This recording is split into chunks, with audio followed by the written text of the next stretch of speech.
You're about to watch a conversation with one of the most intelligent, knowledgeable, and fascinating people I know, my father. He's had a remarkable life too. By his mid-20s, he was making vaccines and then working at a Soviet nuclear facility. By age 30, he was a successful businessman who was recruited into the Russian government. The department in which he was a junior minister was tasked specifically with rebuilding the Soviet Union. By age 35, he was living abroad and on the run under a cloud of false charges stemming from political disagreements over the direction of Russia. Today, in his early 60s, exonerated of all the false allegations, he spends his time thinking and writing about history, geopolitics, the battle of civilizations, mysticism, and a lot more. My dad and I have different opinions on many things, but we've always been able to talk about anything, including our differences. At points, the conversation was difficult, as we see the world from different perspectives, especially when it comes to Vladimir Putin, the war in Ukraine, and Russian foreign policy. But I think that itself will be illuminating. Across the 3 interviews in total, we talked about him growing up in the Soviet Union, why communism is a religion, how the USSR fell apart, why America today reminds him of communist days in the Soviet Union, his views of COVID and COVID vaccines as someone who used to make flu vaccines, the crazy 90s in Russia that he lived through, why Russians, according to him, won't trust the West for at least 2 generations, how he went from being a scientist to co-founding one of modern Russia's first banks, why he went into politics in the first place, the power struggles he saw and was part of in the Yeltsin government, why he believed in attempting to rebuild the Soviet Union after it collapsed, how, according to him, pro-Western forces destroyed his government department and forced him to flee the country, why he respects Vladimir Putin, the history of Russia, Arnold Toynbee and the Battle of Civilizations, why the war in Ukraine was inevitable according to him. Was Russia provoked? That's a debate that we have.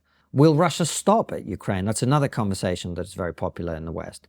Can humanity even survive the battle of civilizations in the nuclear age? The future of the Middle East, Lev Gumilov's theory of ethnic group dynamics. What is happening to modern Western civilization? Mysticism, his model of how societies are made up of 4 different groups whose values determine their attitudes and behaviors. Why societies went from being run by priests and holy men to being run by warriors and commanders to now being run by businessmen. How to work out your life's purpose. Why the scientific method is important but not sufficient, according to him, for understanding reality. Will science ever answer questions about the origin of the universe, life, and consciousness? Does God exist? Non-scientific tools for understanding the world. The first part focuses on my father's life growing up in the Soviet Union, the collapse of the USSR, communism, his journey into business and then politics in Russia, eventually being forced to leave Russia under a cloud of false accusations. In the second part, we focus on history, theories about geopolitics and tribal dynamics, as well as Lev Gumilov's theory of ethnic group dynamics and a lot more. And in the final part, we talk about his model for understanding the world through different groups in society and how their attitudes and approaches are determined by the type of roles that they play. We also talk about mysticism. We talk about God, the existence of scientific explanations or lack thereof for certain important things, and more. Dad, I'm glad we can have this conversation because when I tell people even a fragment of your life story, first, no one believes me, especially in the West. And second, if they do believe me, they're absolutely stunned. They get surprised, to put it mildly. Yes, to put it very mildly.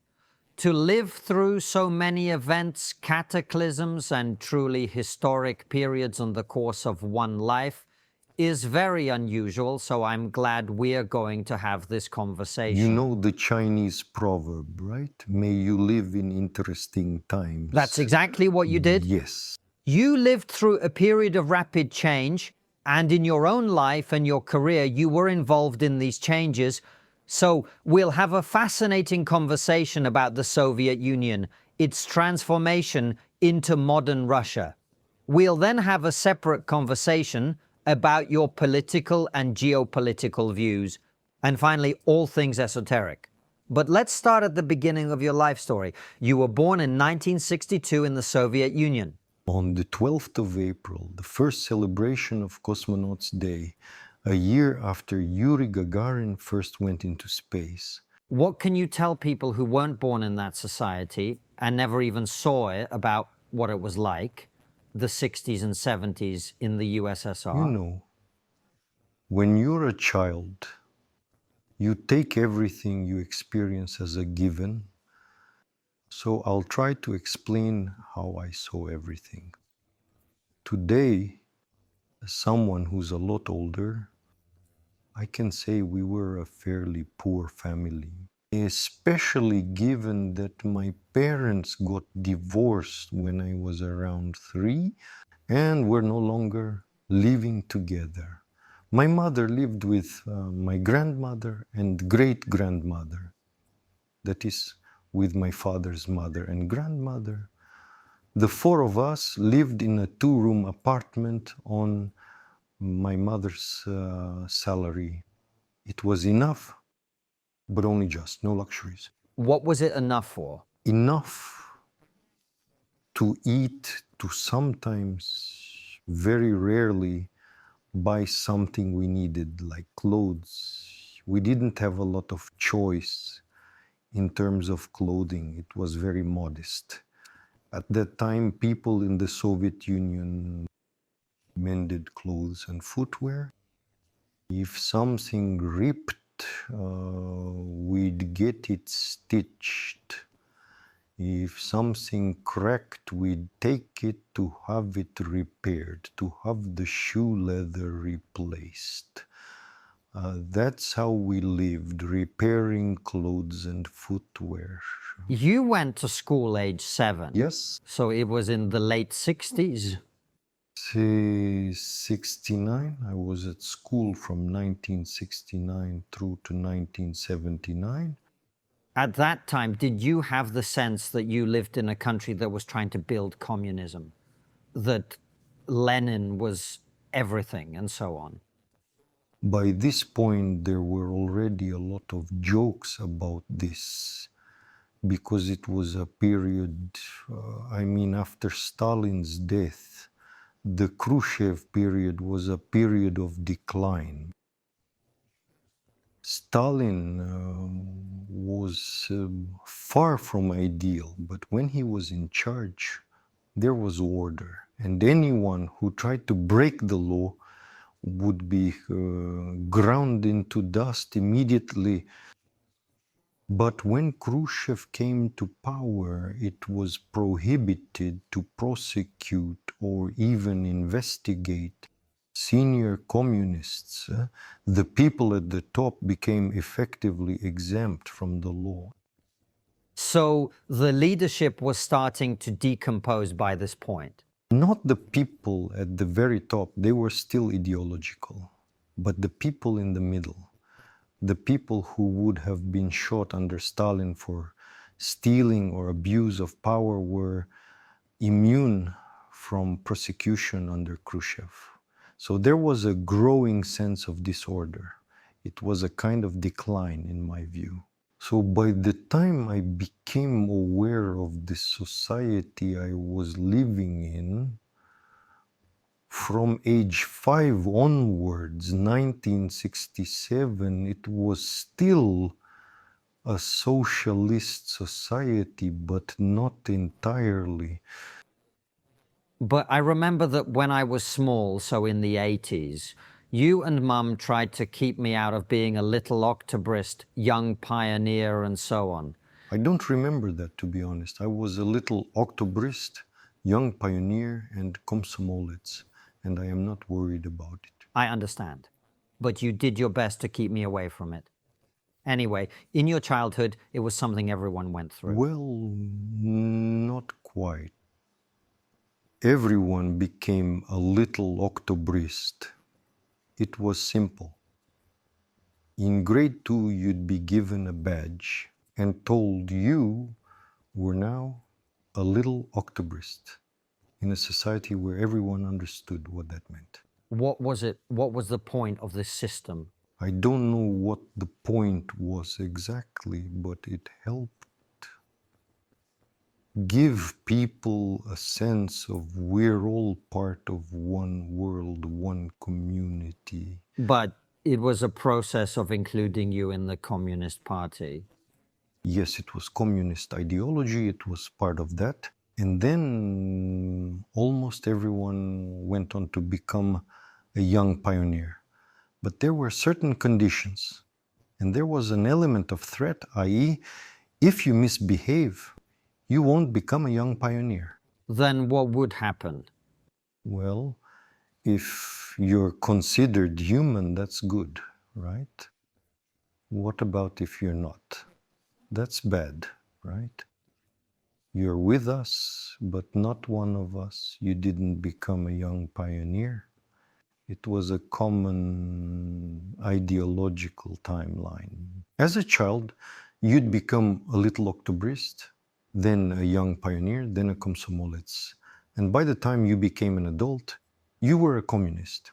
It was also possible you wouldn't become a communist. Many people didn't. Most people became a Komsomolets, but again, not everyone. Almost everyone became a pioneer, but again, not everyone. It was always a festive event. Becoming a little Octobrist happened at school. It was a celebration.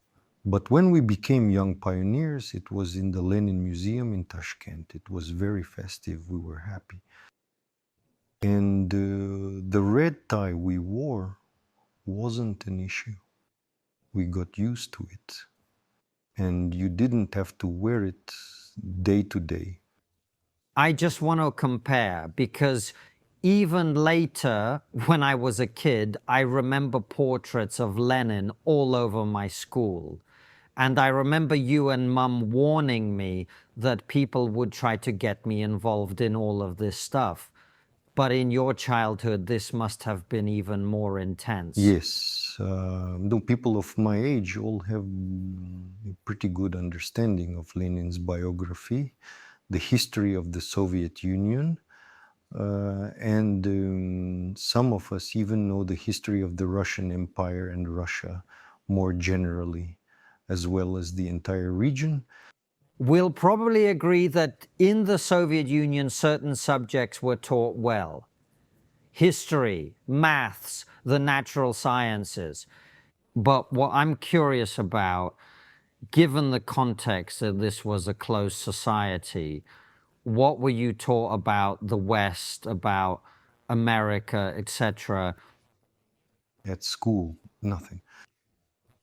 At school, we studied English. We were never told that English is the language of the bad people. Sure. And I imagine you would have been given English books to read, right? We were taught English very badly. We were given fragments of textbooks, and it was hardly classical literature because, you know, the more classical the literature, the more complicated the language. We were given simplified text. Were you allowed to read translations of English language books? Of course, I had a lot of American, European, not just English, but French and German books, all of which I read in Russian with great pleasure. There were plenty of American, European, not only English, but also French and German writers. And I read all of this in Russian with pleasure. Later, I tried reading in English what I'd read in Russian and realized I know Russian way better and enjoy that more. Were you given a particular view of this unfamiliar Western world in a formal sense? Well, the ideological message was this: we're socialists, we're right and good, we're heading towards communism, which is right and good. And they, Americans, Brits, French, and Germans, will also eventually come to communism, but they're on the wrong path for now. But the entire world will be communist one day. What made communism good and right in this worldview? Why were we heading towards it? It was thought of as the peak of human happiness. I've thought about this a lot, and in my opinion, communism is religion. It's a highly mystical religion. If people were angels, Yeah. the best form of society would be a communist society. But if people are demons, the best form of society is different, namely capitalism. Or we could say, Well, not demons, but semi-demons. if people are people, Well, here's a question, Lev there's such Dushkin. a thing as human nature. They're both good and bad. Semi-angels, semi-demons? So a society that tries to pretend everyone is an angel quickly becomes a society of demons. It doesn't try to pretend. It says we must all become angels. Come on, guys, be angels. We're communists, be angels. Did it work? Did people manage to be angels? People can't. Not everyone can be even 80% angel. Yes, many did manage. But the moment there were a few people within any micro community who weren't angels, things became difficult and uncomfortable for the angels. The simpler the people, the more kind and honest they were, because why fight over things? I have bread, butter, some meat for dinner. Everything's fine. I have clothes, I have work clothes. I may not have everything. For example, my grandmother, Valia, lived in a single-story building with 2 rooms. The toilet was outside, a hole in the ground. In my Oxford speech, I explained what that kind of toilet is like. Yes, there was no running water in her house. She had to go down the street to a tap where she'd get water in a bucket and carry it back home. Initially, there was no gas in the house, but there was electricity. Eventually, they connected the gas, but there was no running water and no sewer. She'd go to the public bathhouse once a week, unless it was really hot. When it got really hot, she had this plywood outdoor toilet and a plywood outdoor shower. It had a container on top. In the morning, you'd put a few buckets of water in there. During the day, the scorching Tashkent sun would warm it up. And around 5 p.m., you'd be able to have a hot shower. That's more or less how it was. We'll get back to my dad in just a moment. But first, let me tell you about something I personally use: ground news. In an era where facts are so often filtered through partisan lenses, it's more important than ever to know the full story behind the headlines. That's why I trust Ground News, a platform that cuts through media bias to give you a comprehensive view of what's really happening. With Ground News, you can compare coverage from over 50,000 sources and assess each one's political bias. One of their standout features is the blind spot feed, which highlights stories underreported by either the left or the right. Let's look at a couple of stories. Follow along at ground.news/trigonometry. Look at this story that is being covered almost entirely by outlets on the left. How Trump could declare a national emergency to hit Canada with 25% tariffs. You can see why the left will want to amplify that kind of story. But here's a story the right's really focusing on. Study finds TikTok suppresses anti-China content influences opinions. On the news story page, you'll get a grasp of where the gaps in reporting lie. You'll see a bias breakdown, how reliable each source is, and learn how all the sources are funded. It's essential for anyone who's serious about staying informed. Right now, Triggernometry viewers who subscribe through our link can get 40% off their unlimited access Vantage plan, the same plan that we use. Just click the link in the description or scan the QR code and subscribe at ground.news/trigonometry. This is the perfect way to support transparency in the media while keeping yourself informed. Your subscription helps Ground News bring transparency back to the media, something that I fully support. Coming back to communism and people as angels, it's an interesting subject that you raised. Coming back to the Communist Party leaders who you described as still being ideological, were they angels? You know, they were archangels. It's a different thing. It's a type of angel, but harsh, tough. An archangel is someone who will slaughter anyone who misbehaves. I understand what you're saying, and it's an interesting idea but I'm asking more about their personal conduct. Our viewers don't know this. But at a certain point, we lived in a country house where these people used to live. Wealthy people today would look down on that country house as a piece of crap. We'll come to that, but we understood pretty quickly, or at least I did, that they weren't living in compliance with communist ideals. For example, they watched banned Western movies. They weren't banned. We also watched Western movies. Not the full range that they did. We watched it on TV. Yes, they had more rights. They could watch banned movies. That's my or point. things about which the decision hadn't been made as to whether it should be banned. I'm not sure that's the reason their film libraries included porn. Starting with Khrushchev, they were permitted to do anything, and dealing with them was prohibited. You don't think this was happening prior to Khrushchev? Nonetheless, all the powerful people in the Soviet Union cost their country less than one. Oligarch. Yes. Sure, but oligarchs don't pretend to be archangels. I'm trying to understand. Well, it depends. Some do. Well, maybe. Let's come back to the idea of communism as a religion. In addition to the fact it's based, we can probably agree, on a certain ideological viewpoint that doesn't match reality, the idea that all people are angels, why else is it a religion? The idea isn't that all people are angels, but that all people can become angels. And it's important that they do. And then we'll arrive at communism. It's a religion in the sense that if they hadn't exiled God, it would be perfect. There's a God, and God commanded us to be communists.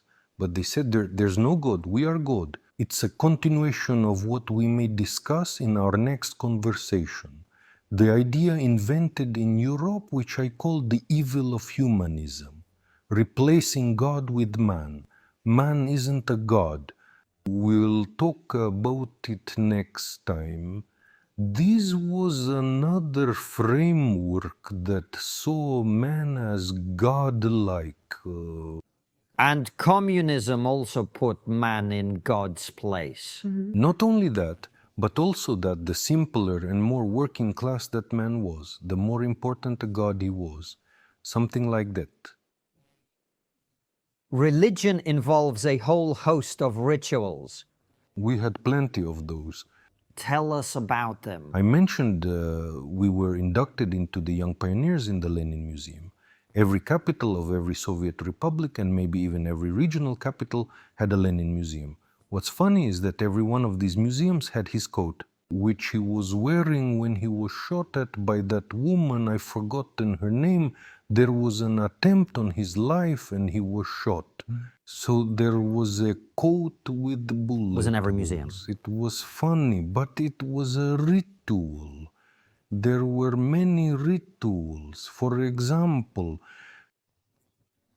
I was a kid and I went to school for free. And if I wanted to do anything, I spent a lot of time in the Palace of Young Pioneers in Tashkent, which had been the Grand Duke's palace before that.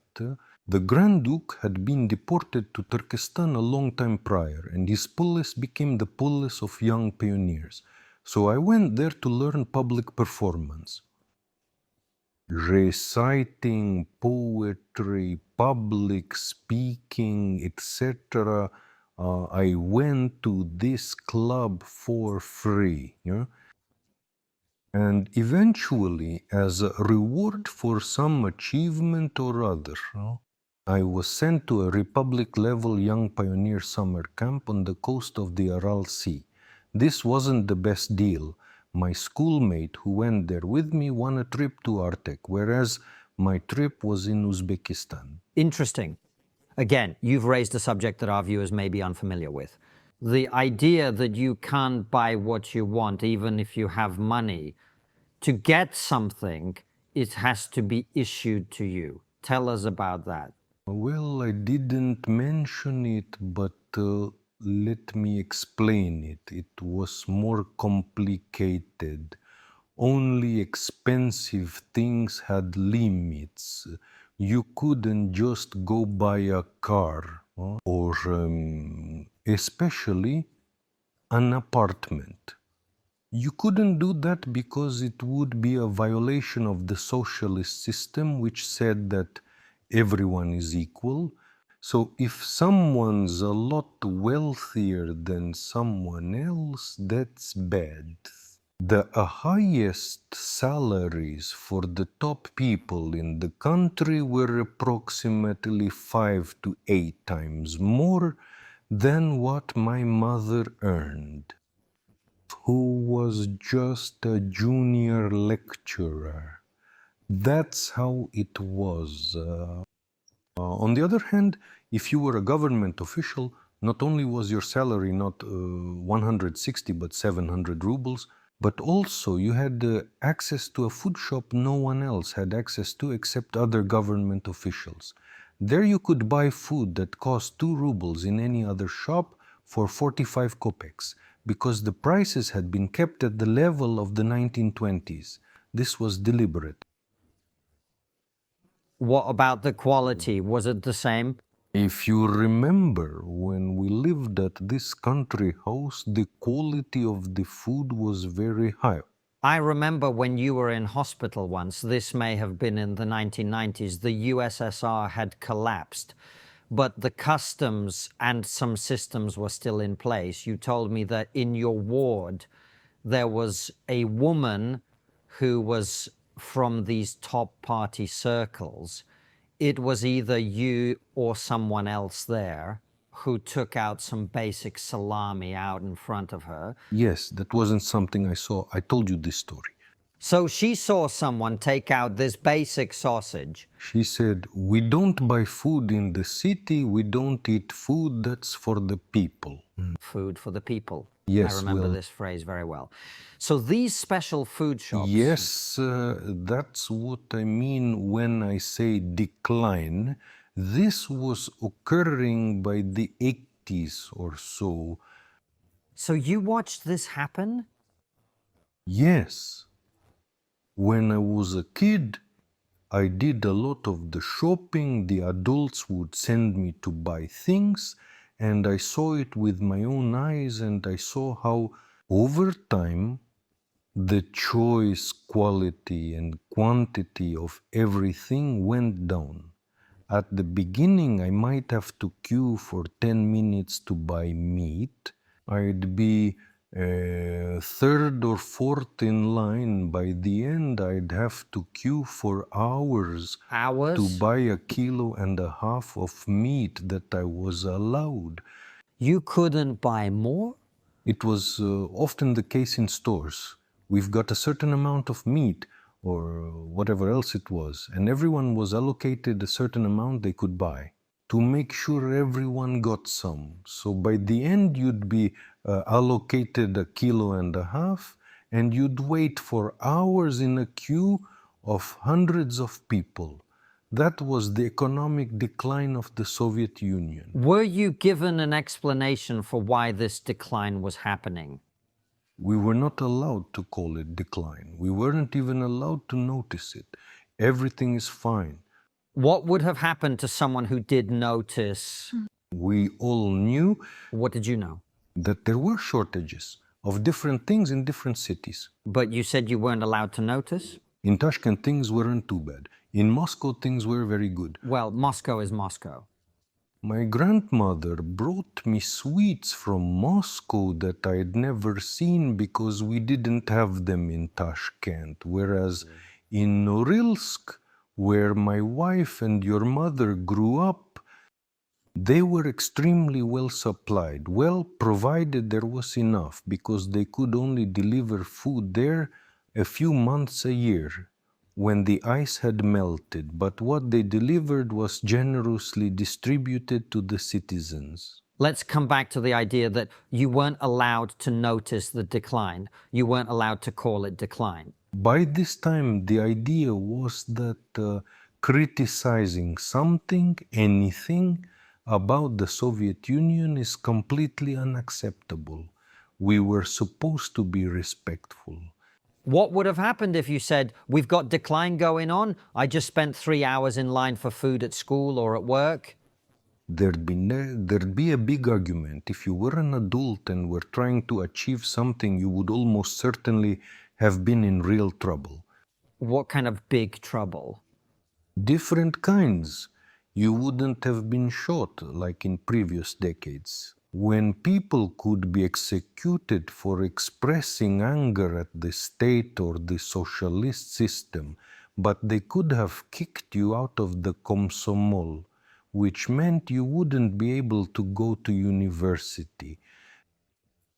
You'd be denied a higher education. Many things could happen. You could be fired. Yes, they could even put you in a psychiatric hospital because you can't possibly be healthy if you're not happy. Under the socialist system. Yes.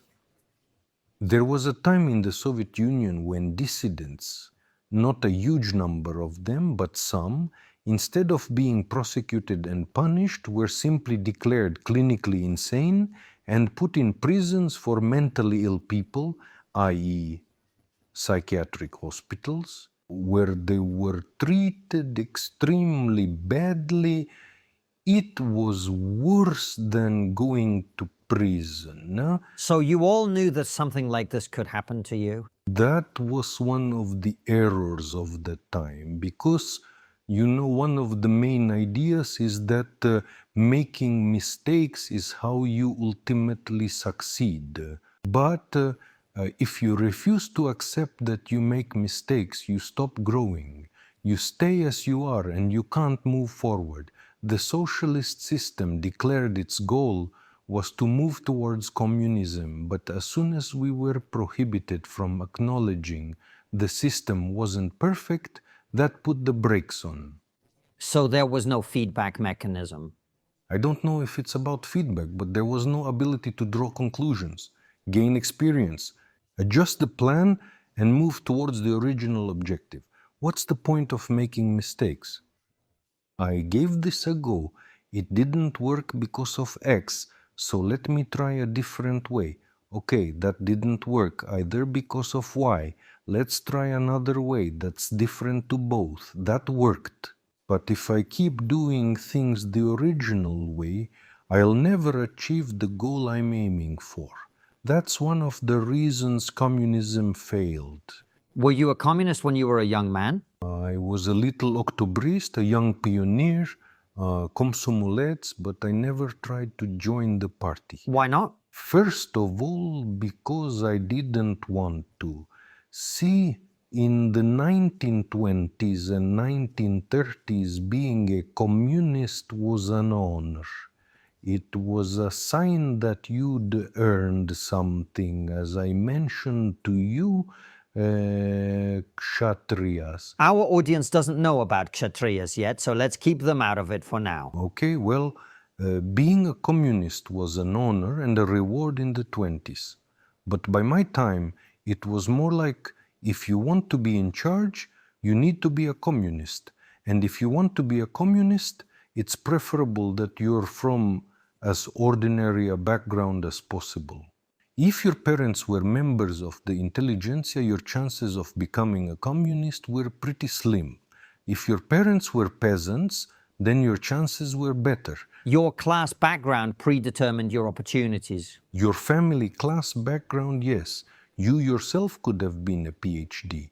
But if your mom and dad were workers, you could be a communist. I think for our audience, this will ring a lot of bells, given what's happening in modern Western society, where your genetic roots predetermine which university you can go to, what grades you'll need, etc. My suspicion is that the modern West, especially the US, is a sort of copy of the Soviet Union. I have that same suspicion. I even wrote a book about it.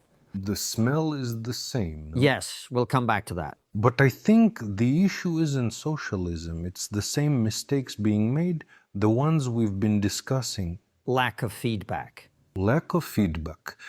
Let's come back to your life story and communism. You made the point, and I emphasized your point, that the society in which you lived, the family you were born into, largely predetermined the options you had in your life. To a large extent, yes. We're talking about the downsides, not the upsides. There were a lot of upsides as well. So, for example, Dima, my classmate who's visiting me soon, who like me won a gold medal, in his case for mathematics, he was an excellent mathematician, but he was Jewish, officially Jewish. What does that mean? It means his paper said he was Jewish. There were a lot of Jews whose papers said it was different. I should explain that in the USSR, your passport had two fields. One was nationality, and the other one? You surprised me. What do you mean? Just your nationality. Hold on. Field number 5 in your passport was your nationality. You mean the internal passport and the one for foreign travel? Did it say you were a Soviet citizen? It didn't have field number 5. Right. It just said Soviet citizen. But your internal passport said Jew, Greek, Russian, Ukrainian, or whatever. In the internal passport, okay, so your passport actually recorded what in English we would call ethnicity. Ethnos is an important term we'll discuss later. So your ethnicity was in your passport. Your ethnic background. So I, for example, am half Pontic Greek, half Polish, Riga, Ukrainian Jew. And the difference between you... Even though I'm thoroughly Russian. Culturally? Culturally. No, I am not part of the Pontic Greek or the Jewish ethnos. So we were saying that your classmate was officially a Jew. So what did that mean? So he was thrown out when he went to apply to Moscow University. He was treated very unjustly. They failed him at the entrance exam, but in such a way that he couldn't appeal, even though he was an A-grade student and deserved an A. Because he was officially a Jew? At the time, the Mechanics and Mathematics faculty of Moscow State University took 0 Jews. Why? Because the head of faculty made that decision. He was an anti-Semite, a communist anti-Semite. Why did a communist society, a society where everyone is equal, tolerate such people in senior leadership roles? You know, anti-Semitism is an element of nationalism. The product of nationalism is an antipathy towards other groups. Jews were a particularly prominent group in the Russian Empire. They were particularly visible. So if instead of becoming a socialist, someone was a nationalist, then that person became an anti-Semite. That's what I'm asking. The Soviet Union was a society founded on the idea of friendship of the peoples, intolerance of intergroup conflict. We had jokes about the idea of friendship of the peoples. They asked an Armenian, what is friendship of the peoples to you? He says, it is when a Georgian, an Armenian, a Pole, a Frenchman, and a Russian get together, have a glass of vodka together, and go and beat up an Azerbaijani. So what you're saying is Soviet society didn't succeed? It tried everything it could initially to accept everyone and to stunt nationalism. But stunting nationalism takes centuries, not decades. The Soviet Union ran out of time. And that's why, even towards the end of the Soviet Union, which is the period we're talking about, someone would be prevented from studying because he was officially a Jew. Yes, at The chemistry faculty where I studied, we had official Jews, but the mechanics and maths faculty didn't. Dima, my classmate, was extremely disappointed. He returned to Tashkent to study. Eventually, he became a successful mathematician in the US. And now he watches this show, so big shout out to him. We started this part of the conversation with me asking if you were a communist, and you said you didn't join the party because you didn't want to. I'd like to get a better idea of what you meant. I would have had to do a lot of things I didn't want to do if I'd become a communist. For example, I wasn't a communist in terms of my beliefs, but I would have had to act like a communist. How did a communist have to act? It's a long story. It was different for everyone. You had to obey an extra layer of party managers, give orders to others, take on lots of social work. I didn't always want to do that. What does social work mean? I'll give you an example.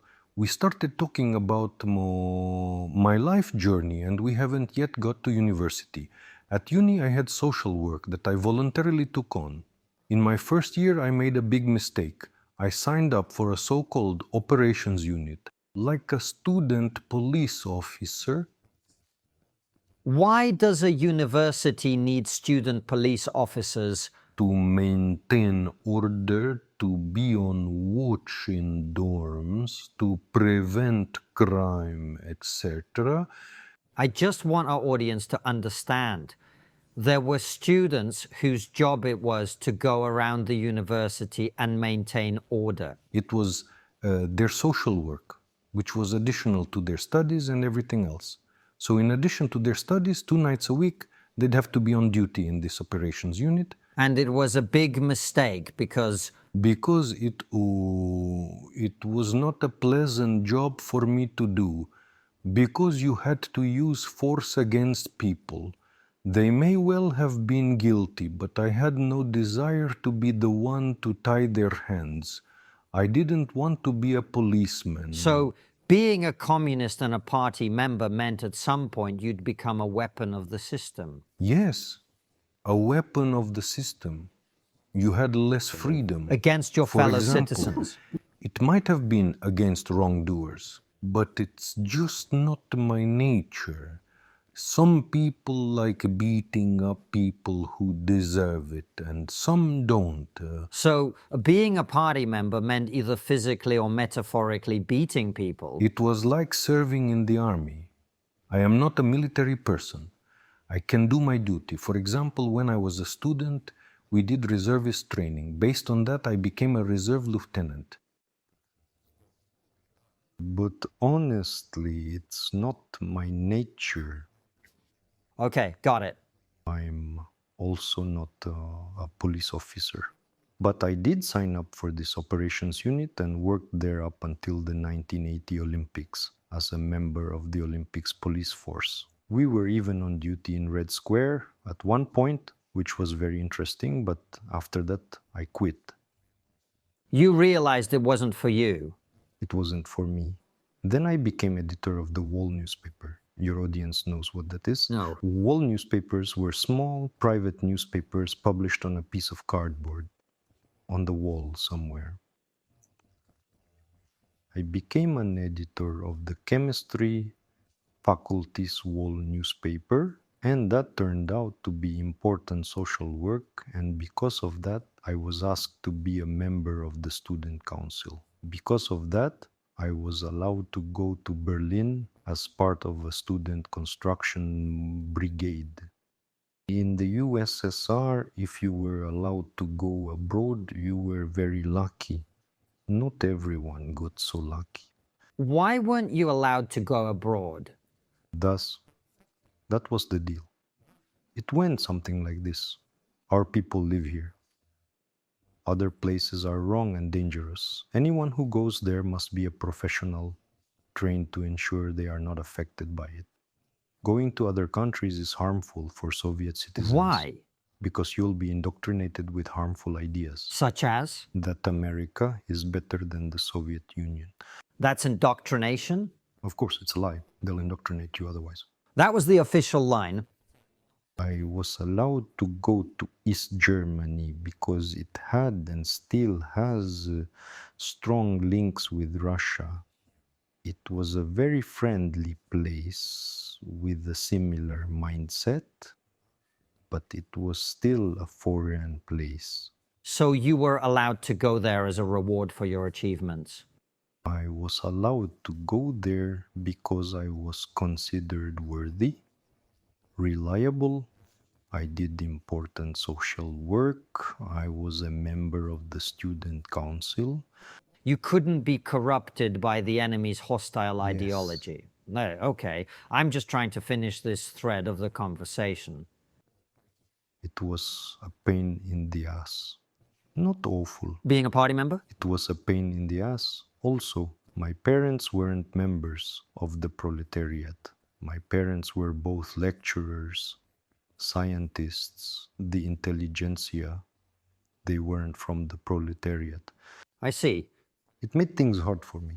For me to become a communist, it would always be a pain in the ass. Forgive the expression, I wasn't prepared to do that. Whereas another classmate of mine, with whom I participated in chemistry Olympics, he was better than me and a couple of years younger. He was enrolled into the party in his first year of university. By force. What do you mean? He was told, "We've decided you are worthy and you have been accepted into the party." What would have happened if he'd said no thanks? He would have been in so much trouble, he never would have said that in the first place. He would have been expelled. So he understood if he refused to join the party, he'd be punished? He understood he'd be kicked out of university and he'd become a laborer. And then eventually he'd probably have to join the party anyway. But as a laborer... So he joined the party. He eventually got the Lenin bursary. The Lenin bursary was 2.5 times the usual bursary. Because he had excellent grades and was a party member, it was great for him, but he had to do a lot of work for it. Do a lot of work or eat a lot of shit. There's a difference. A lot of work as a communist, I'm certain it involved things he didn't want to do. So what I said... By this point, we weren't quite the faithful communists. We were quite atheistic in relation to the religion of communism. You know, the funny story I told you about the coats with the holes. It was hard to have faith in that. Yeah, you'd see it in one city, go to the Lenin Museum in another city and see the exact same coat there. It's surprising. So we're now rapidly approaching the collapse of the Soviet Union. Before we do, let's complete our discussion of the Soviet communist period by touching on the Cold War. Then we should start with World War II, not the Cold War. Okay, say what you wanted to say about that. I just want to say that the entire history of this socialist state began with the Russian Revolution, then the global reforms, which included Stalin's purges, which cleaned out all the country's leaders in 3 sequential waves. I'm sure the point of the purges was to eliminate the revolutionaries. They weren't needed anymore. Why would you want revolutionaries when you're trying to stabilize things? A state doesn't need revolutionaries, but creating a state requires revolutionaries. That's why they have to be shot. That's what happened. This was Stalin's idea. Not just Stalin's. Stalin would have been executed just the same by his rivals for the same reasons. For the same reasons, yes. But I wanted to ask you about the Cold War, the period of time we're talking about. The decline, the growing atheism towards communist ideology, it occurred in parallel with.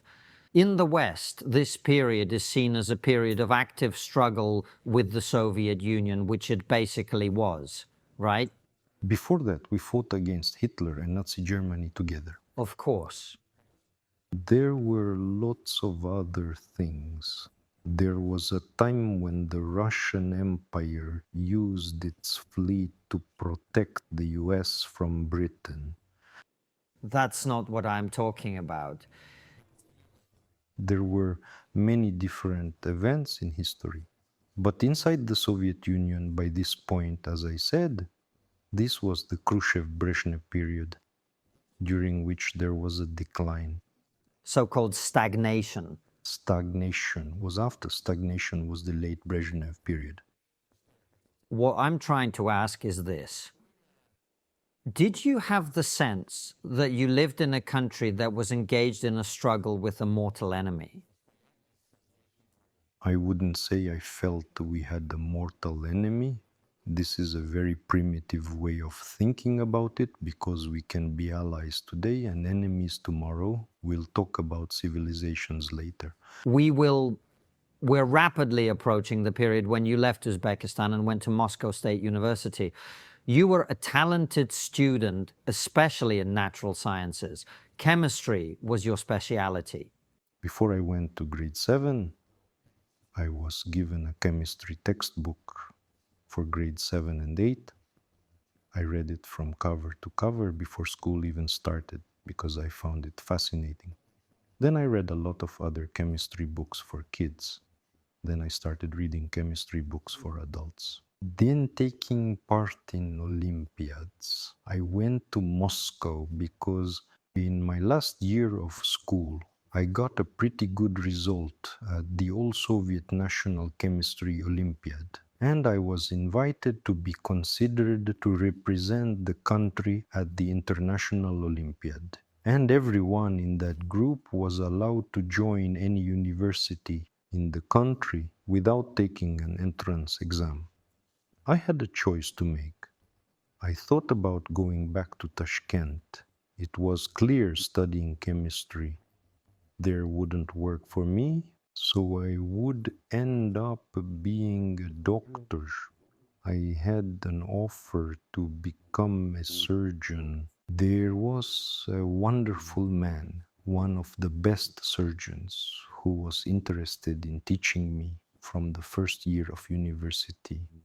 Or I could continue with chemistry at Moscow State University. After some thought, I picked the capital. The only thing was, coming from Tashkent with its hot climate, Moscow winters were horrible. It was very hard to get used to them. But obviously, I'm happy I got the education I did, because it was the best university in that era. That was good. I wasn't the best student at my faculty, but I was pretty good. I am very happy I was taught to think like a scientist. It's not the only useful way of thinking, but you cannot do without it. You have to be able to think like a scientist. I'm glad I was taught this. And to this day, I remember a lot of chemistry. I remember when I was a little boy, if you wanted to show off a bit, you'd tell me you could make a bomb out of basic household ingredients. I can still do that now, but what would be the point? I understand. What I mean is you had a practical understanding of chemistry. Well, I worked with poisons. I worked with explosive and radioactive substances. I worked with bacteria and viruses. I was a virologist when I worked under academician Chumakov at the institute. All this whilst you were a student. Yes, and my work experience training after I graduated. Where did you do your work experience? The Polio and Viral Encephalitis Institute under academician Chumakov. He was still alive. I worked in his lab.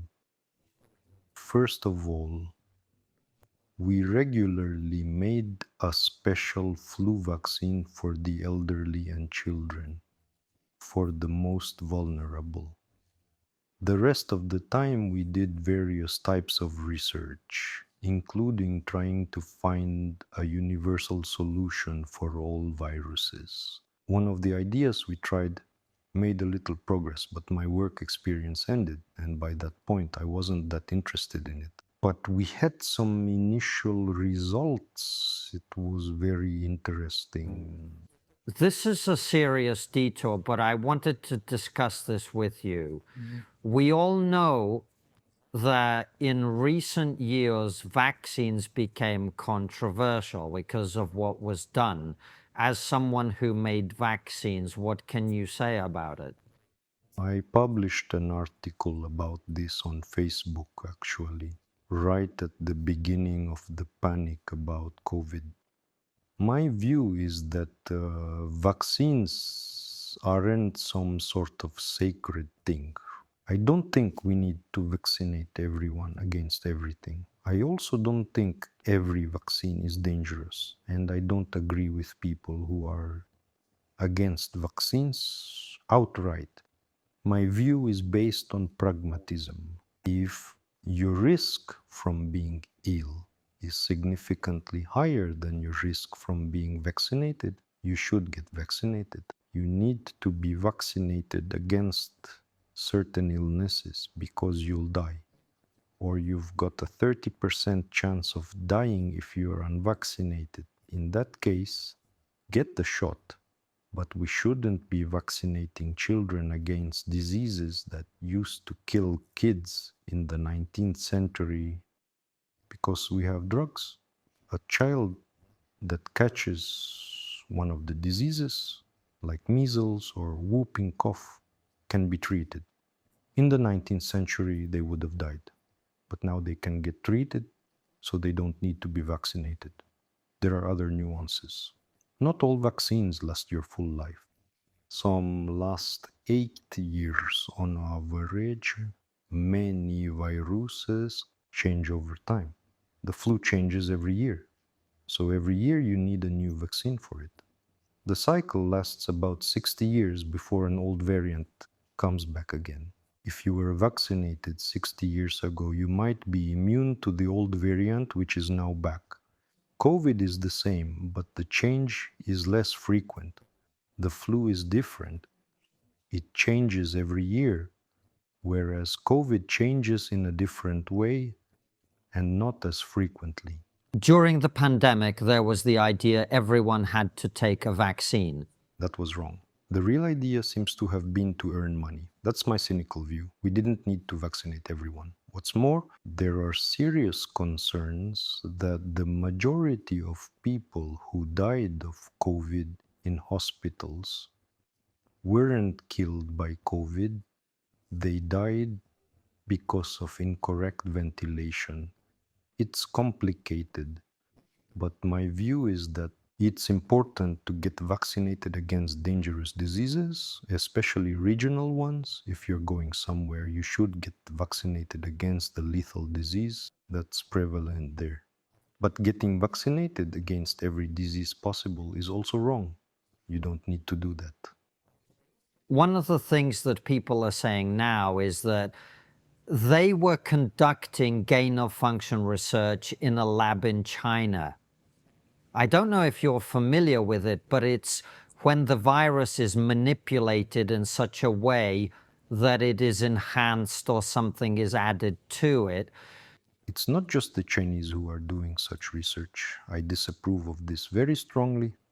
My view is that it's one area of research that should be voluntarily discontinued by all scientists coming together and deciding that we won't do such research because it can harm humanity.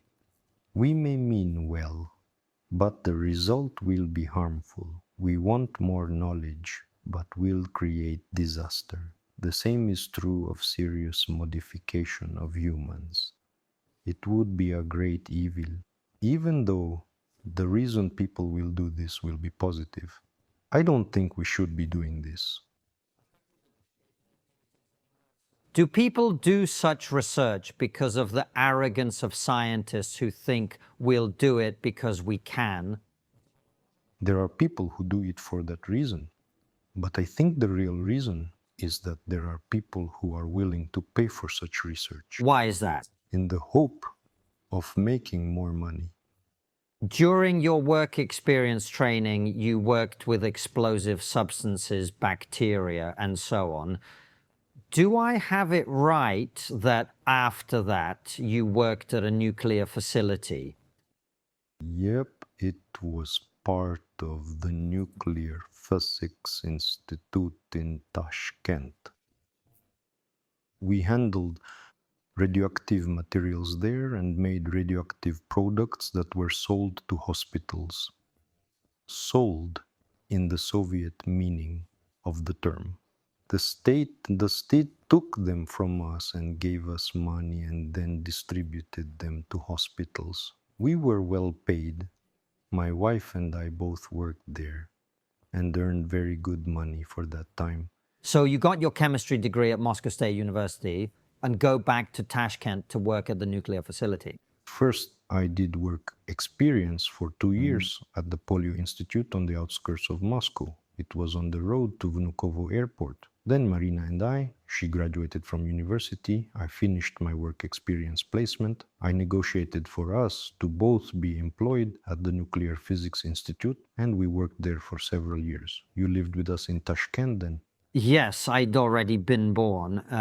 You weren't even that small at this point. Yes, I would have been 4 when we moved back to Tashkent. So how did you end up going back to Moscow again?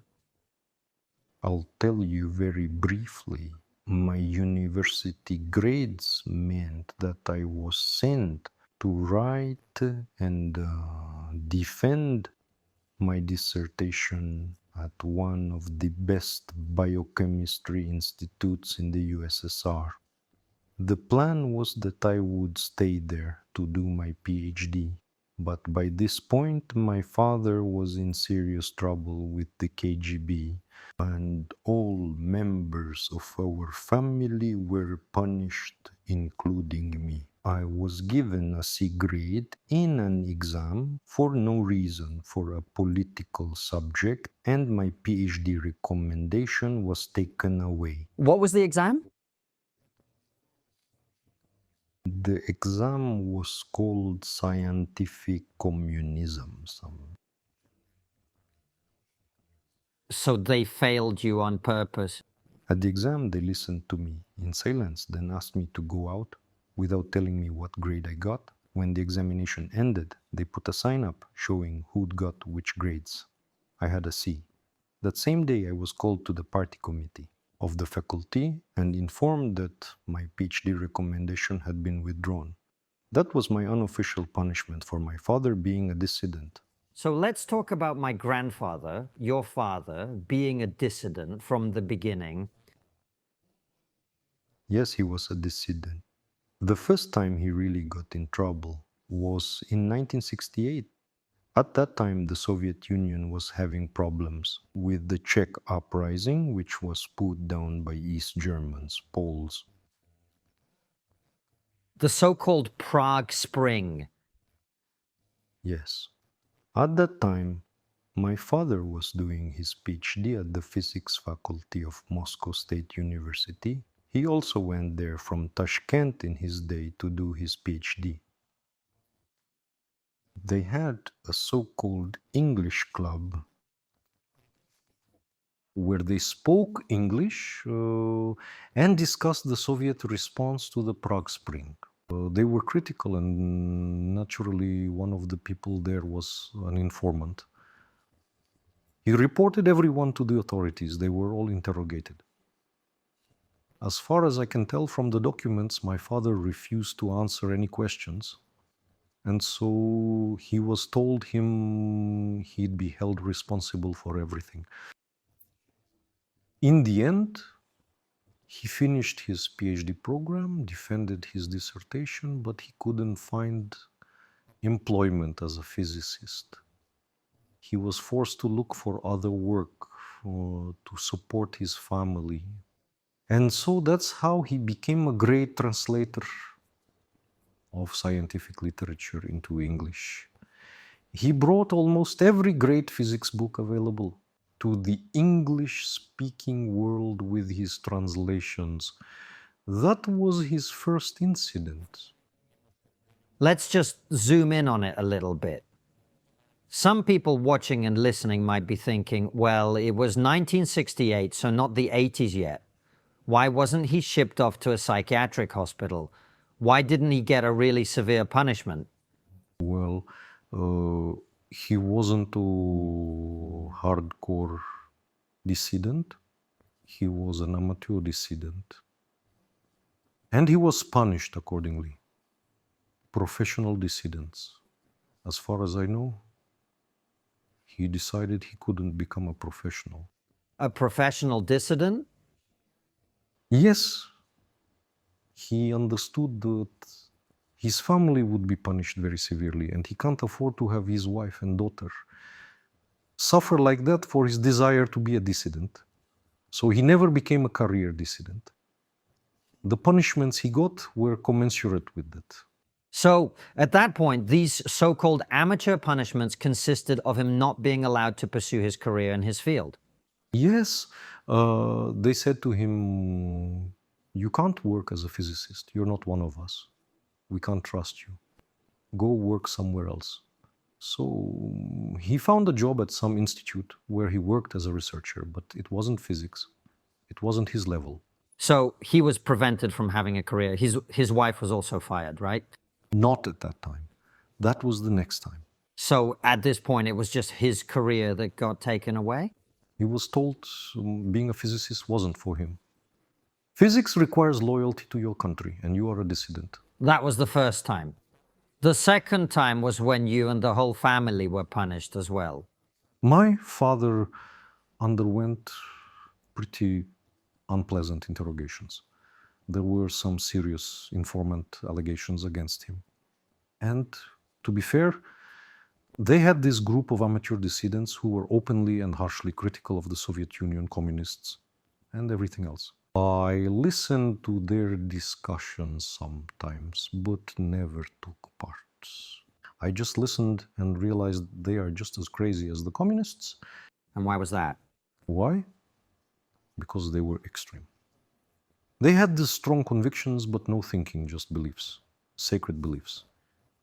This is evil, this is wrong, this guy is evil. What about... no, I said this is evil, so it is. If Ivanov said it's evil, then it is. I am not a fan of that. It's important to think for yourself. So this was 1968, and the next time? Here's what happened. He was interrogated, tortured, he refused to answer questions. Tortured? Let's not mislead people. He wasn't tortured like he would have been under Stalin. They used sleep deprivation. They would interrogate him all night. And in the morning, he'd have to be at work. They kept this up for a long time. This was very unpleasant. And when these people are interrogating you, they're scaring you. They're threatening with things that are worse than what's actually going to happen. That's something you have to endure, to suffer through. After that, they said, no, okay, you bastard. You don't want to cooperate? Then everyone will suffer. They couldn't do anything else to him because he was completely independent of the Soviet Union. By this point, he worked exclusively with foreign clients for his translations. They couldn't take that away from him unless they put him in prison, and they had no grounds to do that.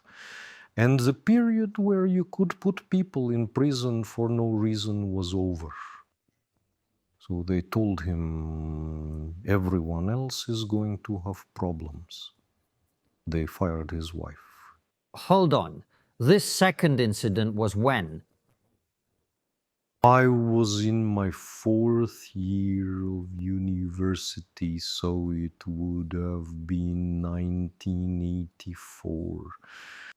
And this was because he'd been critical of the war in Afghanistan? I'm not sure about Why that. was it? It was because they had a club of these anti-Soviet amateurs.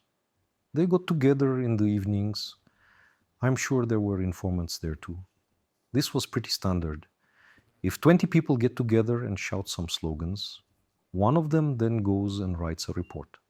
That was pretty normal. So his wife was fired from her job at the physics faculty.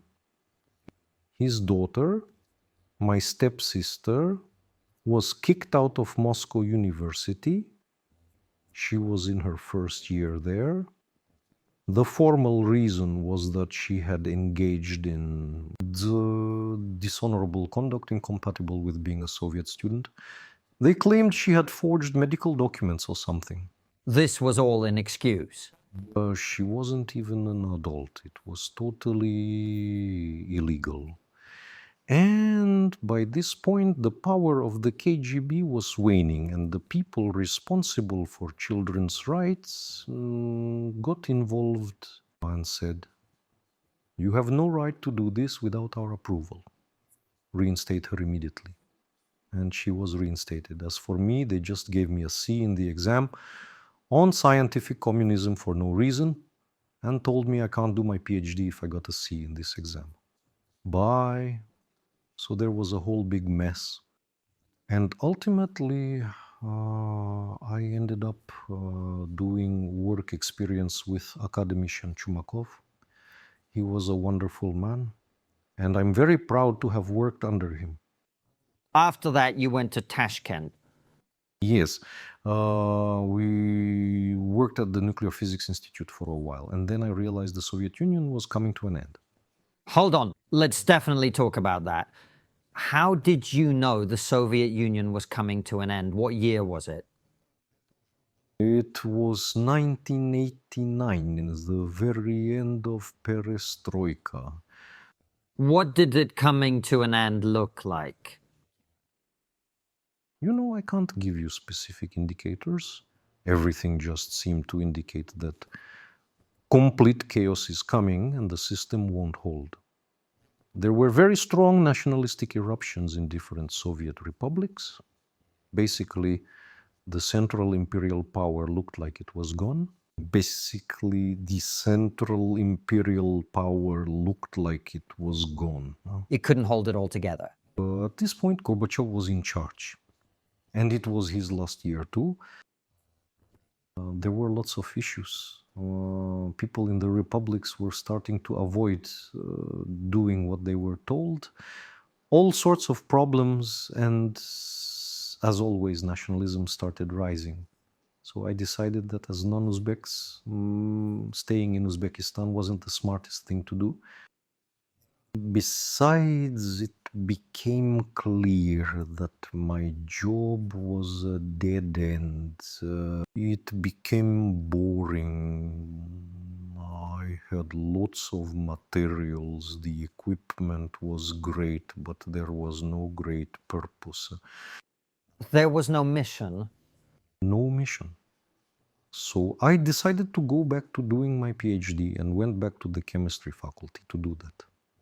But it wasn't the course for promising students. It was one where employees could be sent. So the Nuclear Physics Institute sent me to do that. But it was the radiation chemistry department, which wasn't my thing. I am a biochemist. I really didn't like what was happening there, and at this time the country began its capitalist experiment. And because me and some guys had already been working, we were earning money in a semi-Soviet way. What does that mean? It means we were an association. I've forgotten the word. Cooperative? Yes, cooperative. We fixed cracks in apartment block walls. We filled them in using suspended platforms. I wasn't allowed to go onto the platforms. They said, why don't you manage this operation? Go here, go there.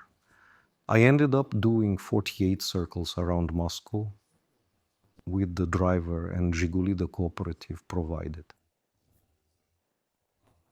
So how did you, a PhD student, end up... This was before, when I was just a student. When I started doing my PhD, a friend called me and said, let's set up a bank. Hold on, this is the part I always tell people. So I decided, hold on. This is the part I always tell people that they don't believe. So let's go through this properly. In the Soviet Union, there was an article of law which dealt with what in English we call entrepreneurship. I've forgotten the word in Russian. Entrepreneurship. So entrepreneurship was illegal. That law was repealed. When was that? At the end of the perestroika period. They decided to allow private banks and private companies. They announced that capitalism was now allowed in our society. It was no longer a crime. So capitalism stopped being a crime. Okay. How did you go from filling cracks in walls to the idea of opening a bank? Well, there was basically one bank in the Soviet Union. Well, no. There were several. There was the state bank, and it had the savings bank for the people. An international bank for something else, but it was a single system. And it wasn't a banking system in the capitalist sense. There were no capitalist banks in the Soviet Union. So when they allowed capitalism and banking, someone had to create them. Why not? But what does a biochemist like you have to do with it? I was a biochemist, but my colleague who headed this cooperative was younger than me by a few years. He had the idea of starting a bank, a stock exchange and a bank. Wait. So a biochemist and a physics student got together and started a bank and a stock exchange. Sorry, what? What do you mean? What? We were smart, well-educated people. We had degrees from universities. So what? We were smart people with a broad and good education. We weren't chemists, we were educated people. Today, if you only get taught your subject and nothing else, that's not a real university. That's a technical college. A real university is where you're given a wide range of core subjects and the ability to think independently. That's the type of people we were. So you were people who were well-educated, erudite, and well-rounded, who understood. We understood how a bank was supposed to work. We knew how to do it. We thought it through and registered the bank, set it up. It was one of the first, maybe the third or fourth private bank. I can tell you that nobody watching who didn't live through that period has any idea what you're talking about. There were no banks. There was a need for banks. I get it. But can you explain to people who are used to the idea a bank is an institution that has existed for hundreds of years, how is it possible that some kids... Well, it's a problem that in the US, the last new bank was set up in the 1960s. It's a problem. That's a different issue. What I'm asking is, how is it possible for there to be a society where banks are founded by a bunch of kids with science degrees? Well, who was supposed to set them up? For example, the former state bank, which became the new state bank, was doing stupid things. Lots of stupid things. When we founded our bank, we had a problem. The value of the currency changed rapidly. If you needed 1,000 rubles before, now you needed 500,000 rubles.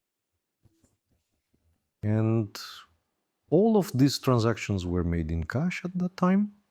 So you went from needing a briefcase to carry it to needing a truck full of cash. It was very inconvenient. And it was the central bank that was supposed to fix it, but it didn't. We did it instead. So you found a bank, okay. Let's take another small detour. I want to understand the experience of a normal person living through this moment. Everything is crumbling around you. In the Soviet Union, scientists, military servicemen, and other professions were the most respected and the best paid. The party bosses were the best paid, and government officials, And after them, scientists, military servicemen, right? military servicemen, then engineers, then scientists. Then it all comes crashing down. I remember going to school where I would take a bus, then the metro, and then walk. I remember walking past people, some of whom may have been scientists, who were selling their belongings, furniture, clothes, etc. Yes, that was the case. If the state stops funding research, scientists can't earn a living. At that time, the state stopped funding many things due to the general confusion. So they stopped funding some things that they used to fund. The idea that we must do everything ended. We can't afford this, we can't afford that, we don't have money. That was for a while. The understanding of what needs funding came back after about 3 years. For that 3-year period, I took part in various rescue missions, like the International Chemistry Olympiad team, which I took to 3 Olympiads without any government support. So individuals like you had to do things they cared about. Our bank did lots of things that the government should have been doing. They kept saying, we'll do it, but not now. We recently reached a huge YouTube milestone with 1 million subscribers. Amid the celebrations, however, there have been a few cynical voices too. Some people are asking, how did 2 guys with weird hair and no obvious talent manage to create some of the most sensible, balanced, non-partisan conversations on the internet? How do they attract massive guests? Some people have even gone as far as to ask, who funds you? And the time has come to confess the truth. For the last 6 years, we've only been able to produce the show because of financial support from some nefarious, problematic people of highly questionable moral integrity. You. Many thousands of you. That's why the show no longer looks like a Beatles tribute act doing a seance. Now it looks like this, and this. The guests keep getting bigger, the conversations keep getting better. And this is just the beginning. We're excited to announce that we will be moving our locals community, including all bonus content, to our new home at Substack. If you're already a supporter, your subscription will be moved over automatically. As for the rest of you, this is your chance to step up and join us as we go to the next level. Give me money! Chill out, mate. We need a bit of finesse here. What he's trying to say is that the show will only keep getting bigger and better with your help.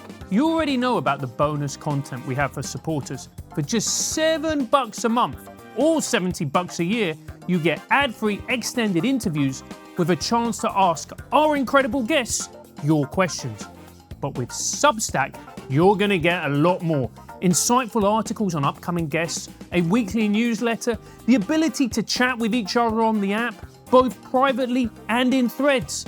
You'll also be able to connect your podcast listening app like Spotify or Apple Music and enjoy the extended ad-free interviews on the go. Your support will mean that we will be able to do more incredible US and other overseas trips with bigger and better guests. That means more phenomenal extra content for you as we get the best minds in the world to talk about the issues that truly matter. No bullshit, no fudging, just an honest conversation with a fascinating person. Plus, I'll be able to afford a proper haircut. He's not going to get one, but at least he'll be able to afford one. Good point. Click the link and join 40,000 people like you to make the show you love better again. So you found a bank. So everything's going well at a certain point. We wanted to do lots of things. We wanted the bank to become the main bank, working with Russian security services. And we managed it. That's how we ended up living in those country houses that you mentioned. That's where I was going. Everything was going well. And at a certain point, the bank's executives and their families, including you, ended up living in government country houses. Not all of us. It was around 4 or 5 of us out of a team of 12. So 4 to 5 of you lived in government country houses? We lived in the government country house of Politburo member Comrade Pelcher. Next door was the country house of Comrade Brezhnev. So what can you tell us about Comrade Pelcher and his country house? There's not much to say about Pelcher. He was a member of the Politburo, one of the 15 most influential people. I think he was Latvian, a communist through and through. He got his country house for a reason. So about the house, you saw it yourself. It was a small 2-story house. Small house? What you want to say it was a palace? Of course it was. Wasn't even close. Let's go through it. Ground floor, dining room and kitchen. Dad, come on. How many people could sit in that dining room? You could seat around 30 people at that table. With room to spare? It was a huge room. You were a small child, that's why it seemed huge. I wasn't that small. It was a huge room. It was a big dining room. I wouldn't call it huge. Big enough for 30 people? Anyway, the first floor had a cinema and a billiard room. The size of the room we're in, maybe a bit bigger. A sitting room, and upstairs there were 2 bedrooms on each side and an office. And in the basement there was room for the staff, storage, and so on. There was a swimming pool. Swimming pool. It was 2 meters by 1.5, not a real pool. Swimming pool? That's a bath pretending to be a swimming pool. Huh? It was a swimming pool. It was a tiny pool. Let's talk about the staff, since you're trying to pretend it was a tiny little house. Well, in terms of stuff, compared to the houses today's rich people live in, it was a very small mansion. What made it big was something else. It had 6 hectares of forest all around it. For security, very important, it had a security detail there around the clock. There was a duty chauffeur for the owner. Several drivers on rotation. There was a duty chauffeur for the owner's wife and kids. So you had your vehicle and a Volga for your family. There were up to 3 gardeners who looked after the forest. I did the maths. There was a staff of 40 for one of the top 15 people in the country. So let's say 600 total for all 15. That's nothing. Yeah, but that's not what I'm talking about.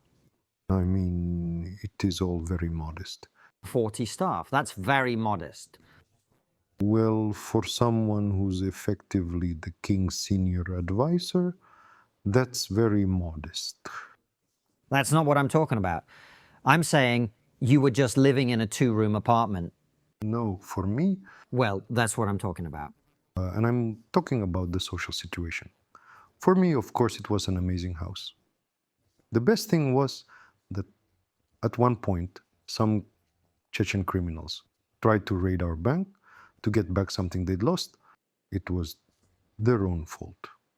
I said, tell them to come to my house for a cup of tea and we'll sort everything out. They came to this country house, had a cup of tea in complete silence, and then left with the words, we have no issue with you. Afterwards, the people who were tracking them for us said that they went back to their bosses and said, we nearly came into conflict with the people who run this country. They let us live, so let's get out of here and make sure we never cross them again. That's how things were back then. So that's how it was back then and how conflicts got resolved. My childhood memories are that things were going along nicely, and then suddenly we were back to the 2-room apartment. Yes, because there was a rebellion by the people who had joined our business group later on. As a result, our main leader left the country.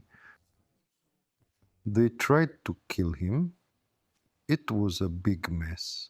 I left the bank because I obviously wasn't wanted anymore and I didn't want to stay. I wasn't part of the gang that won. And that gang tried to take everything? Their argument was, why make long-term plans?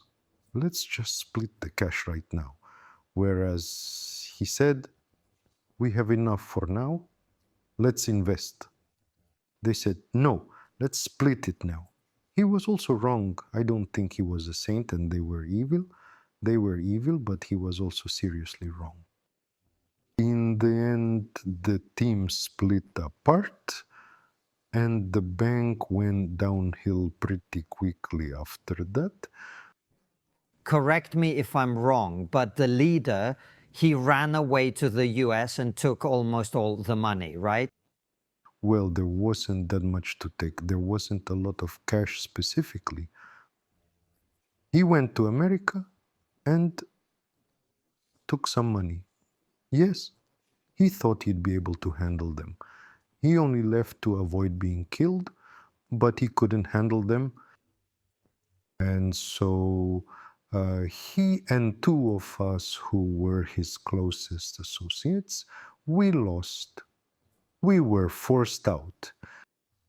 With nothing. Not with nothing. One of them even wanted to take my apartment. Not the one where we lived, but the one the boss bought for me as a gift for my good work. They wanted to take it but didn't. So you kept the apartment, but no money. No money, no job, but I already had connections at this point. And 2 days later, I was put forward to be the vice president of an international fund where I worked for some time until my colleague, the vice president of this other fund, was appointed a government minister. And he asked me to be his deputy. So you created a bank, it grew rapidly and then exploded rapidly.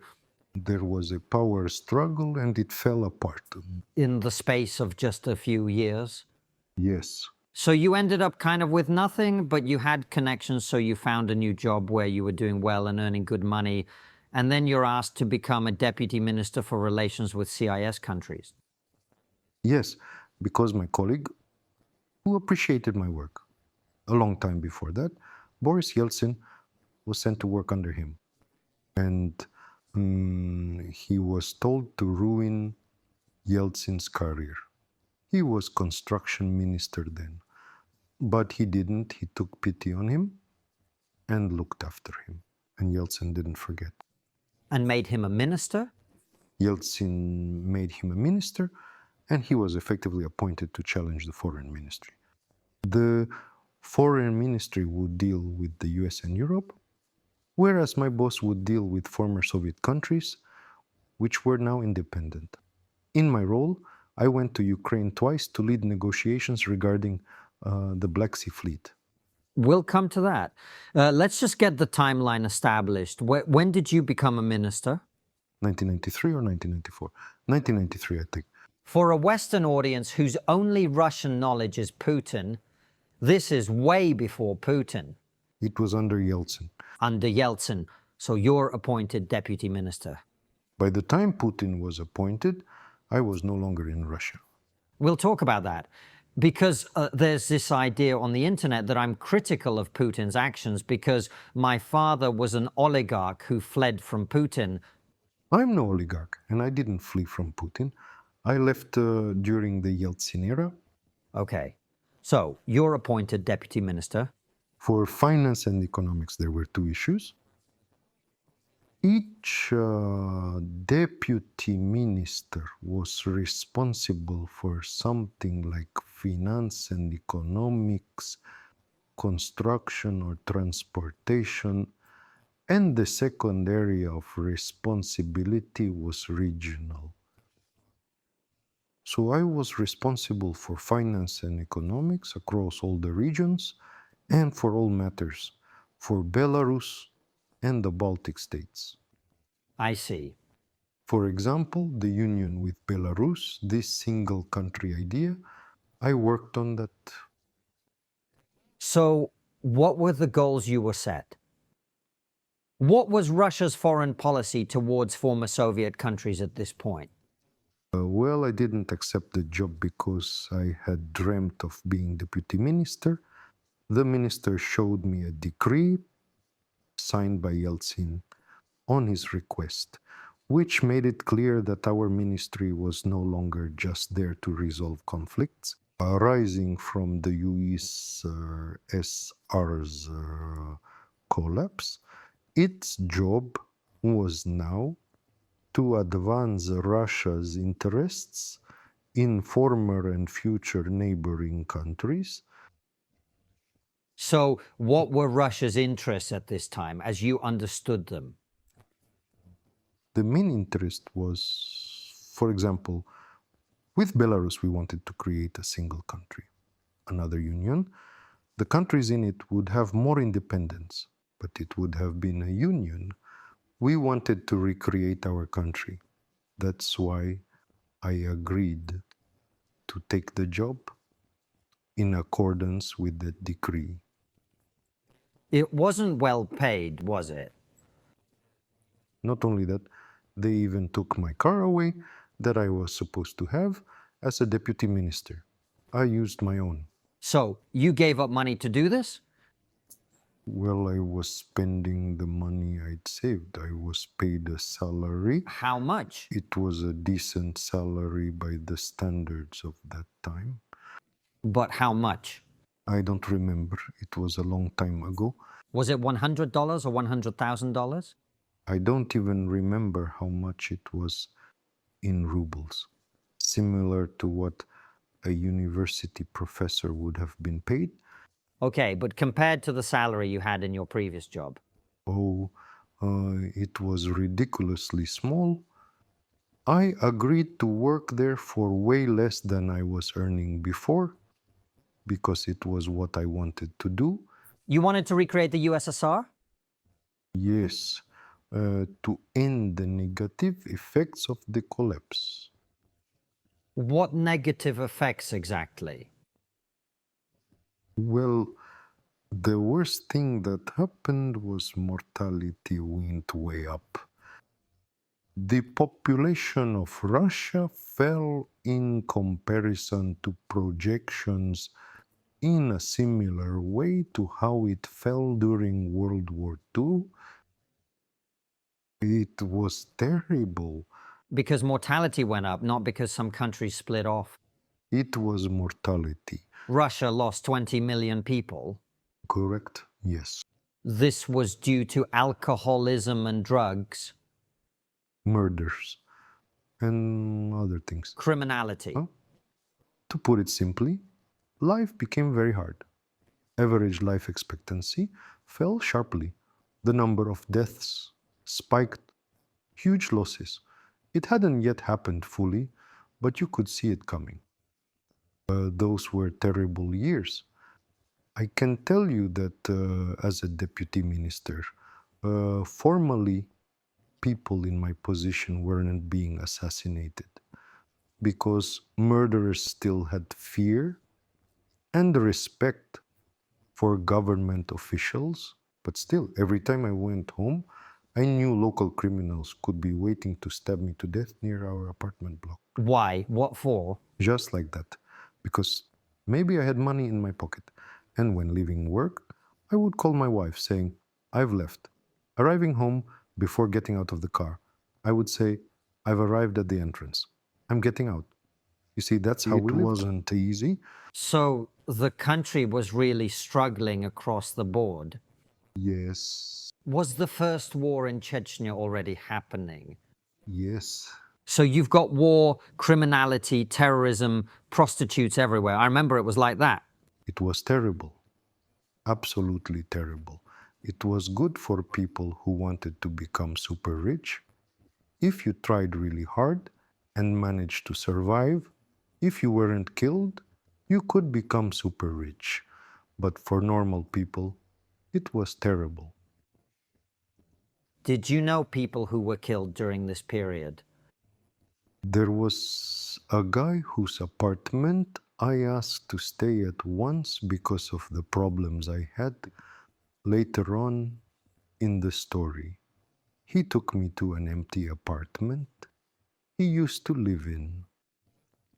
I spent 3 days there and then gave the keys back to him. The next day, when he came back to the apartment with those same keys, someone shot him dead. A professional hit. Why was he assassinated? A lot of people owed him money, and one of them didn't want to pay it back.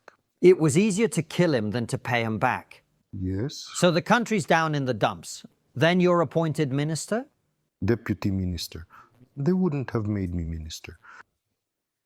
So it's all terrible. But what does this have to do with you and former Soviet countries? How is all this related? The country's decline and what you could do to rebuild the USSR.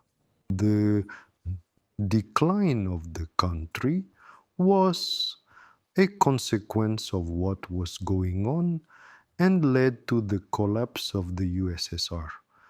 If you remember, and you probably don't, every country in the USSR voted on ending the USSR.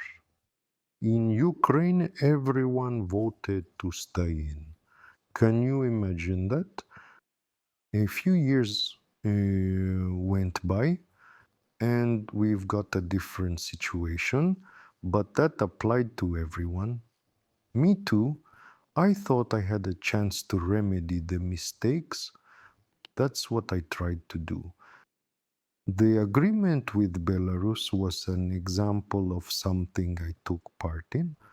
I can't say it was just me doing it, but I was very involved. It's still relevant today. Why did the USSR collapse? Why did the USSR collapse? I can tell you easily. Sorry, I can't tell you easily. There were many reasons. One of them we've mentioned. The Soviet Union was rotting and the system which held it up had been breaking down for a long time. For example, under Khrushchev, they began to promote hiring of local people in the republics. Gradually, they began to give preference to local nationalities in everything. Basically, they encouraged local nationalism, which was in contradiction to the Soviet system. Basically, an empire can't survive this. The end result was that by the time I was a young man in Uzbekistan, it became impossible to get to the top if you were not Uzbek. You're not an Uzbek, so you can't be a manager here. You can be his deputy, but not the top manager. The manager must be an Uzbek. This is crazy. Not because there's anything wrong with Uzbeks. The same in Russia. The top manager doesn't have to be Russian. Yes, an empire can't work like this. It's impossible. Yes, that was how Khrushchev destroyed the empire. So, it was decay of communist ideology, decay of nationalism. A rise in nationalism, yes. What about the economic side of things, the arms race, etc.? That was damaging too. But if the people who were prepared to take power in their countries by any means necessary, and by their country they didn't mean the USSR, they meant any territory where they could get to the top, the people who broke apart the Soviet Union from the inside, including Yeltsin, sacrificed the Soviet Union in exchange for being in charge. The price we paid for that was nationalism in each country. Ukrainian nationalism happened because the Ukrainian who signed this thing with Yeltsin wanted to be in charge of Ukraine. At least I'll be in charge of Ukraine, of something. Yeltsin was the same. He wasn't worthy. You mentioned the union with Belarus. How do you assess not your own achievements, but the results your ministry and Russia achieved in rebuilding the USSR? It was a horror show. By this point, Yeltsin was surrounded mainly by people with Western values, who had been given clear instructions to collapse the Soviet Union. How would you describe the concept of Western values?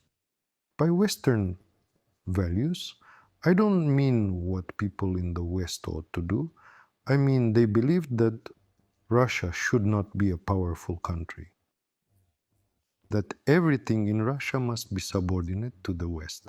Westerners, i.e. Americans, came to write Russia's constitution. I saw this with my own eyes, so the constitution written under Yeltsin was written for Russia by Americans, and it wasn't a constitution for a sovereign country. Why do you say that? What made it incompatible with sovereignty? There were a lot of things. Overall, it had everything it needed to have to ensure the global dominance of one country. Can you give some examples? I would need the text in front of me. These are boring texts. No, but sorry, you're saying things that require evidence in my view. I can tell you that anyone who read the text as I did could see it with their own eyes. Forgive me, but it's been a very long time since I was involved in these things. Sure, I understand, but There was a time I read all of this. there are people watching and listening who might be interested. You're saying things they haven't heard and might not agree with. They can read the Russian constitution and see a lot of interesting things in it. Let them read it. I'm not going to prove anything Why's that? because I've forgotten most of it. I've proved it many times before. Well, people are just interested. Forgive me, but since I had COVID, I started to forget things I used to know. I'm forgetting things without COVID too. I'm just saying that if you're going to say, I read every word of that constitution. I am not even disputing what you're saying. But for our audience to understand, you need to explain the mechanism. Not really. It's enough to know this constitution was written by American experts invited to Moscow. I saw it with my own eyes. I saw them. Fine, but what was the loss of sovereignty? Was Russia stripped of its nuclear weapons, or what was it? It was stripped of many things. But nuclear weapons aren't regulated by the Constitution. That's a military issue. The Constitution regulates the rights of the citizens and the rules for interacting with other nations, among many other things. The Constitution they offered us guaranteed we would never be able to rebuild. The Soviet Union? Yes, and in my view, that was wrong. So it was against the interests of the Russian people? It wasn't even the Russian people. It was against the interests of the Soviet people. There's a difference.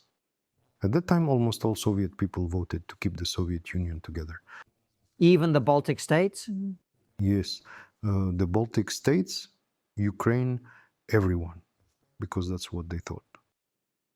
But after it happened and some years had passed, and certain pro-Western people had been in power in all these countries. For example, almost everyone around Yeltsin was implementing American policies in Russia. That's why there was a big war between them and our ministry, which Yeltsin, for some reason, instructed to conduct an imperial pro-Soviet policy. And that's why our ministry was ultimately destroyed. Who was the war between? It was with Yeltsin's most powerful associates, the first vice premier, the prime minister, who were all extremely pro-Western. Yeltsin's closest associate at the time was the first vice premier. He did everything to get rid of me because I was doing important work. He arranged for my minister to be formally promoted, but he lost any actual power over our mission.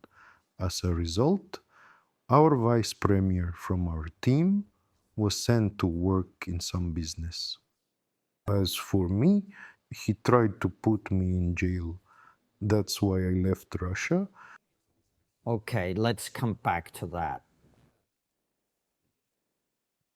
So you and your boss were appointed to conduct pro-imperial, pro-Soviet policy designed to rebuild the USSR. Yes. You tried to do it, but according to you, the pro-Western people around Yeltsin tried to stop you. We fought very hard to be able to do anything at all. It was really hard. I remember when Yeltsin, it's confidential information, so I won't go into detail. I understand I could probably talk about it now, but it's still not a good idea. It was a state secret of the highest level. Yeltsin gave an order. As you know, the way an order is given is like this. Such and such lead ministry, as well as several other secondary ministries, are hereby ordered to do such and such thing by such and such date. These people are supposed to have a meeting. The secondary ministries are supposed to put forward their proposals. The lead ministry is supposed to combine them into a final version, resubmit it to the entire team, obtain their consent, and then report to whoever gave the order for final approval. So Yeltsin gave an order where our ministry and I personally were the leads. None of the other ministries, the finance ministry, the economics ministry, basically everyone other than the customs and defense ministries, which were willing to work with us more or less. Everything else was totally against carrying out the orders of the president. In the end, I had to say, since we've had no proposals from others, this is what I'm proposing. I suggested a way to solve the problem. Everyone was up in arms. But I sent everything to Yeltsin. And then this guy, the first vice premier, had a chat with the president, and they agreed to forget the whole thing. So you were prevented from doing your job. Okay. So I remember around this time, I was already at school in England, calling my mother and noticing that her voice was very strange. Her answers were all monosyllabic. Later, I learned that I'd called just as law enforcement was searching our apartment. Why did this happen? I can tell you, one of my subordinates at the International Fund, Where you worked before the ministry? yes, immediately before, he was my direct subordinate. He messed up in his business, and a director of a government factory who lent him money now realized he wasn't going to get it back because this guy went bankrupt. So this director started a huge stink to make sure he wouldn't be blamed for it and reported it to the authorities. And one of the people they interrogated claimed that they'd sent me money. And these people decided this was a good reason because I had allegedly received money but didn't pay tax on it. At this point, that first vice premier gave the order to pursue it at any cost. What's more, even if we pretend this actually happened, it would have happened in 1992, when it wasn't illegal. It became a crime under a law passed in 1995. So they applied a law passed 3 years after the event had supposedly happened. It was totally illegal. And this was your punishment for implementing policies that were not pro-Western? Yes, they did it to get rid of me. You were in the way? Yes, and I was a deputy minister who was genuinely creative. I was forced to flee, and the moment I did, they forgot all about me. They didn't look for me ever again. The objective was to get rid of me. My minister became a vice premier. He was replaced with a complete zero. That is another horror story. The former vice premier was sent to work in a business and the ministry was destroyed. So you see what happened to you as part of the successful effort to destroy the ministry you worked in. Yes, which is what happened. That zero left his role as minister within a year and was replaced with some random. A year later, the ministry was shut down. And the moment we were taken apart, the ministry stopped carrying out that order. It stopped pursuing a pro-Russian policy in the former Soviet Union. A reasonable person might ask, is it possible they simply concluded that you didn't pay your taxes and pursued you fairly under the law? Under the law, they could have pursued this as a crime if it had happened after 1995. First of all, they had no evidence. Secondly, it's alleged to have happened at a time when it wasn't a crime. Under the law, it became a crime 3 years after it allegedly happened. Did anyone tell you this was because of politics? Yes, the vice premier's assistants told me, don't try to speak to him again. He gave the order. So you went to try to see him? Yes, I wanted to see him to say, come on, enough. How can we sort this out? But I was told, no, he gave the order and that's it. I also talked to the investigator of the case. I said, what are you doing?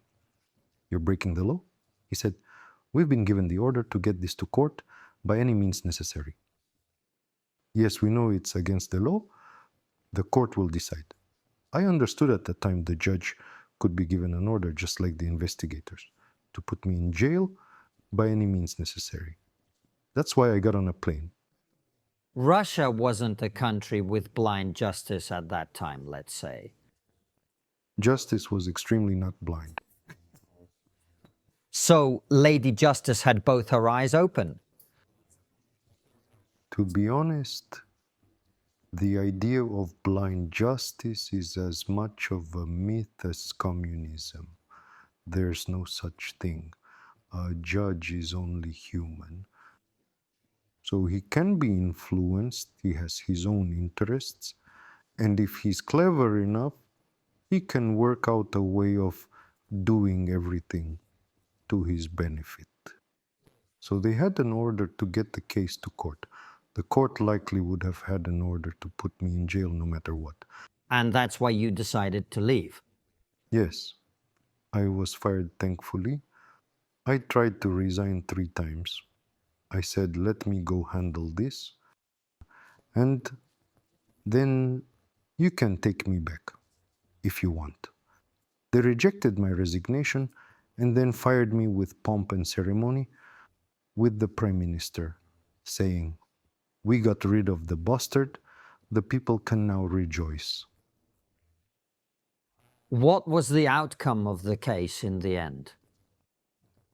It just sat there for many years with no follow-up and was eventually annulled together with lots of other unlawful cases like it. On the order of the current president, not Yeltsin, on his order, they closed all these open unlawful cases. So the case has been closed for many years. I am not a suspect, but it was enough to stop me from doing what I was doing. And that's my story. So we will leave the story here and we'll continue in our next conversation. In the second part, we focus on history theories about geopolitics and tribal dynamics, as well as Lev Gumilov's theory of ethnic group dynamics, and a lot more.